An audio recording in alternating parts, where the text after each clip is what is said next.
আসসালামু আলাইকুম রহমতুল্লাহ বারাকাতুহ। একটু ঘুম হলো না, নামাজ পড়েছিলাম তাও হলো না। দুধ খাইতে হয় না, অ্যালার্জি, তারপরে মাথা ধরছে কি দুধ ছাড়া কী হবে, কিন্তু ঘন খেতে পারি না। আয় রে বুড়াকা, দুধ খাওয়াই নিষেধ আমার, তারপরে প্রচণ্ড মাথা ধরছে। চা খাইলে ঘুম তো হয় না, চা খাইলে কি লাভ নেই।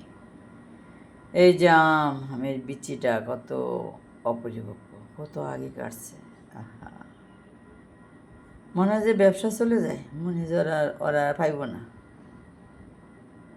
এটা যে কত গুণা, যে জিনিসটার সেটা পরিপক্কতা না আসলে ওই জিনিসটা অভিশাপ দেয়। এত অভিশাপ বাংলাদেশের মানুষ লোভে কী করে, তাই তো সব ধ্বংস হয়ে যাচ্ছে।